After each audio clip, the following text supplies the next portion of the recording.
Merci, Monsieur le Premier ministre. Merci, Monsieur le Président de l'Assemblée nationale. Honorable député, fi may door rek mooy ci effort yi nga xam ne nii gouvernement bi def na ko pour adresser la sécurité et la souveraineté alimentaire. su ngeen xoolee Sénégal mi ngi importer 1070 milliards de denrées alimentaires mi ngi importer 1,4 million de tonnes de riz, 860 000 tonnes de blé, 450 000 tonnes de maïs, 450 000 tonnes de maïs, 347 000 tonnes de fruits et légumes, 200 000 tonnes d'huile et 210 000 tonnes de sucre et plus de 100 millions d'euros de lait. Lan la gouvernement bi def pour adresser problème souveraineté alimentaire comme ni nga ko waxee ñëw nañ fekk fi ñetti ati bor ñu fay ñaar yi ñëw nañ augmenter le budget de 100 milliards à 120 milliards ñëw nañ fépp fu baykat nekk dans les 14 régions du Sénégal 90% ba dem naa fa ànd ak sama naataango ministre des forces de défense et de sécurité ak administration locale ak l'appui du ministère de l'intérieur dem fépp fu baykat nekk non seulement fexe nañ ba nga jot jiwu à temps jot nga engrais à temps aussi ñu augmenter la dans l'accompagnement pour augmenter sa productivité soo xoolee tey Sénégal 18 millions de personnes la 14 régions 46 communes départementales 557 communes mais d'ici 557 communes yi 525 communes yi ay communes rurales lañ lii ñu bëgg a def d'abord suñu gouvernement pour am souveraineté alimentaire moom mooy créer des coopératives agricoles communautaires pour mën di permettre baykat yi ñuy bay 12 mois sur 12 am productivité seen charge d'exploitation ñu wàññi ko indi énergie solaire former leen indi forage indi goutte à goutte indi serre su ko jaree noonu la ñuy moderniser mbay mi noonu la ñuy fexe ba mbay mi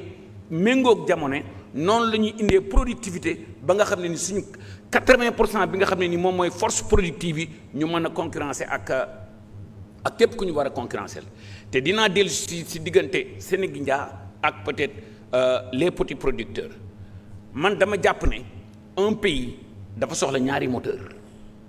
il y a l'agriculture familiale qui représente peut-être 65 70 ba 80% de la force productive ñooñu gouvernement bu bëgg a réussir dëkk bu bëgg a am autosuffisance ak souveraineté alimentaire il faut nga suqali leen nan la leen di suqalee mooy dañ leen di former dañ leen di formaliser dañ leen di accompagner dañ leen di finaliser dañuy yokk seen productivité pour ñoom ñu mën a rentable agriculture warta nekk rek ku amul loo def nga dem def agriculture man dama def 27 ans de banque gagné li ma yàlla di gagné li ma yàlla wërsëgale bitim réew bi ma ñëwee fii mënoon naa dem def ubbi ay cabinet finance defuma ko damaa xam ne mbay ak sàmm non seulement nit ki mën na ci gagné xaalis mais mën nañ ci créer des centaines de milliers d'emplois dama leen jox benn exemple mu daw on importe 450 000 tonnes de maïs c'est 90 000 hectares jëlal hectare de juróomi hectares yu nekk nga jox ko benn xale mu employé yeneen ñaari agripreneurs on crée 34 000 emplois on importe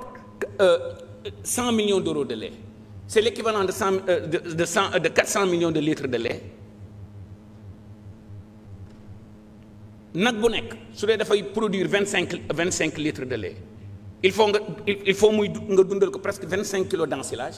c'est encore combien d'hectares qu'on peut créer ñoo ngi importer tomate concentrée 15 000 tonnes c'est l'équivalent de 80 000 tonnes de tomates fraîches vous imaginez combien d'emplois on peut créer avec ça donc tey jii pour ñu mën a am autosuffisance ak souveraineté alimentaire son excellence président de la République ak premier ministre bi jàppale bi ñu jàppale mbay mi ak sàmm gi kenn naataanneetu kenn dutee ci man mii ministre bi gis ngeen ma xale yi nee nañ awma bureau am naa bureau parce que baykat bureau mooy tool yi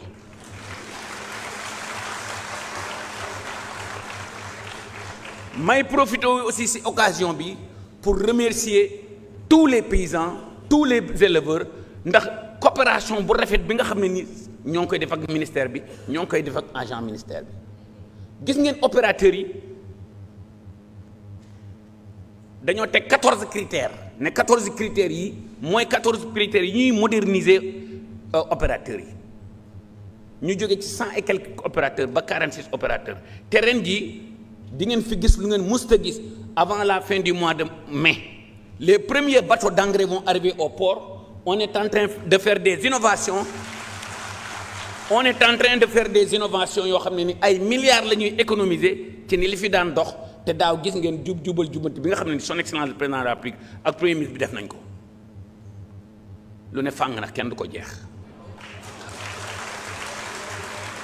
dinaa dellu si diggante Sénégindia ak petit opérateurs yi. train dafay am locomotive am ay wagon locomotive bi mooy nekk agro industrie bi tey jii 90% de nos investissements 90% de nos subventions ci petits agriculteurs yi lay demul ci benn agro industriel waaye nag train dafay locomotive bi day am nga def ci 100 wagons man maa wax en tant que ministre de l'agriculture de la souveraineté alimentaire et de l'élevage su ma bëggee réussir 99% de mes efforts ci baykat yu ak sàmmkat yu ndaw yi lay jëm mais accélérateur bi agro industrie bi la gis ngeen ko. Vous m'excusez du terme après avoir quitté ce pays là 25 ans quand je suis revenu je me suis dit que Sénégalais yi dafa mel ni lu baax li dañ koy bàyyi lu ndaw li doxagul rek li ñuy doxal moom la ñuy xool. On a fait 450 000 tonnes de production d'oignons. On a fait 250 000 tonnes de pommes de terre. Korité gi foo xool gis pomme de terre foo xool gis légumes nañuy wax ci loolu. donc fi may daaneele rek mooy autosuffisance fa muy doore mooy autosuffisance en semences certifiées. Directeur ISRA ak tous nos partenaires avec les opérateurs. On va vous donner l'autosuffisance en semences certifiées dans les 3 ans qui vont venir. Quand je dis 3 ans, c'est parce que je ne vais pas dire mais dans les 24 mois qui vont venir, vous allez voir les changements commencer à parce que l'autosuffisance en semences certifiées, il faut que l'autosuffisance alimentaire de doré. Qui contrôle vos semences contrôle votre sécurité. Qui contrôle votre sécurité contrôle votre souveraineté. Donc, nous avons autosuffisance. Baykari, on va appeler Ankara. dinañ gën a jàppale DRDR yi lépp lu ñuy def dañ koy def ci coopérative agricole communautaire yi parce que loolu mooy moderniser agriculture beeg élevage bi fi may daaneele xool leen journée nationale de l'élevage bi son excellence président de la République inauguré dem leen laaj nit ñi ça fait 9 ans bi mooy 9e édition bi interroger leen nit ñi ngeen ne leen si 9 ans yi si jàll ban moo gën a réussir parce que lan lañ def ensemble avec les éleveurs dañu naan nit doo ko jiital ba pare di ko teqatal ensemble avec les éleveurs dañoo préparer document bi def la déclaration de Kaolack nit ñi di ci liggéey li may fi may daal rek mooy que ne ce pays nous allons le construire ensemble co-construisons ce pays mais ci jubanti na je vous remercie. jërëjëf ñu ngi jox kàddu gi honorable Cheikh Faye